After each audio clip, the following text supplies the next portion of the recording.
Well, thank you, Chairman Johnson and Ranking Member McCaskill.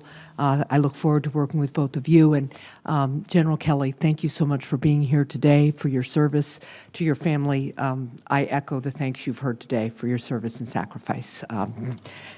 We are very, very grateful. I wanted to just start by asking a question on cybersecurity that's kind of hit my neck of the woods a little bit in the last couple of weeks. 2 weeks ago, the Washington Post reported that a hacking group connected with the Russian government managed to infiltrate the Burlington Electric Power Company in Vermont. And New Hampshire and Vermont, as you know, have many shared utility connections along the border between the two states. I think we all agree that foreign infiltration into our utility infrastructure, into any of our infrastructure, is unacceptable. And with DHS being responsible for securing critical infrastructure from both physical and cyber attack, I'm just curious about what steps you think DHS needs to be taking to prevent cyber attacks on critical infrastructure and confronting foreign nations' cyber espionage efforts. Yeah, I mean, the best thing we can do, obviously, is just outreach to everybody, whether it's power plants or other commercial interests. The problem, as we discussed, is just it's constant, it's relentless. Right. It's from nation states, it's from mafia-type organization, and it's just from vandals. But I think the solution is, A, outreach to offer the protections that exist now. And then, I mean, the threat changes so rapidly we can't keep up with it. We have to find a way, I think, to keep up with it. Yeah. Thank you. There's been a lot of discussion among committee members about the opioid, heroin, and fentanyl crisis, which is devastating all of our states, but New Hampshire has been particularly hard hit. And there's been excellent discussion, I thought, about issues on the southern border concerning the fentanyl crisis in particular, too, because that's really changing the way drug dealers are operating, the ease with which fentanyl can be made. The profit margins are huge, and the addictive nature of fentanyl is even greater than other opioids.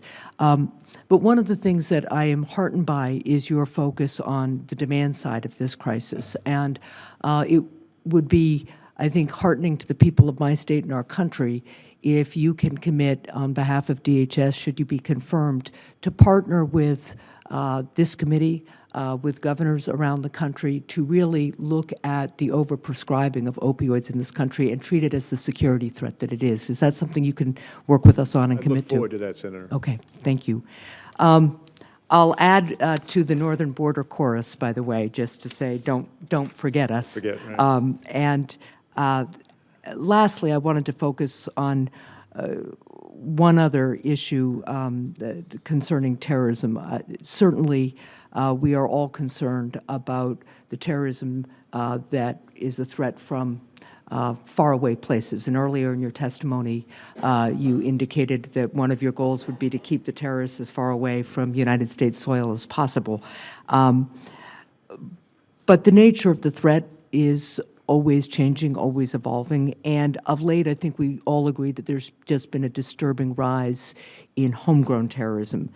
And no matter how secure our borders are, terrorist groups like ISIS and Al-Qaeda certainly, we know, use the internet to encourage and inspire troubled Americans to carry out violence at home.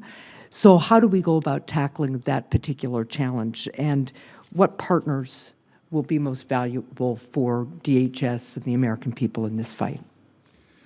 Tough problem, to say the least. And as I've discussed with a number of senators, I think it really does start with families and with churches, synagogues, mosques. Yeah.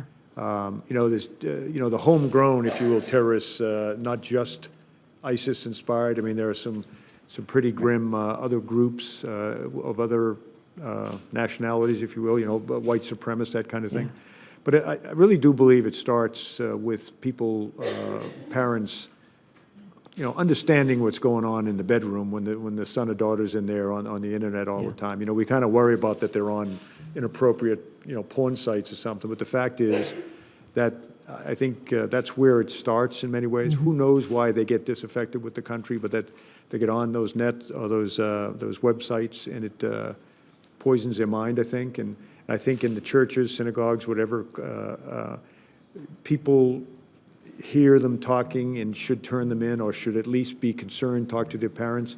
I'm reminded of a young, I think it was a young woman down in the South who was getting radicalized clearly, and her parents noticed it and turned her in to the police. By the same token, there are other examples to where people knew that people were getting radicalized. I think the San Bernardino couple, but people were afraid to raise the red flag because they thought, A, maybe they'll do something to me, and B, maybe I'll be legally, held accountable, legally in the sense of lawsuit or something like that. But it starts there. Clearly, our law enforcement professionals then, then a role. But it is a really, really tough nut to crack. I think to the senator's question about engagement with some of the parts of America that have a lot of Arab Americans, Islamic Americans, so that they feel as though they can report and not be afraid. But I think if we're going to get at this problem at all, it's really energizing communities and families to keep an eye out for the telltale signs, and then to seek help before it gets out of hand. And as I say, in that case that I know of in the South, just before it really got out of hand, they turned the daughter in. It's an act of love to get her help, or to get them help. So that's where I am on it, Senator. Thank you very much. And again, thank you for your service. Yes, ma'am.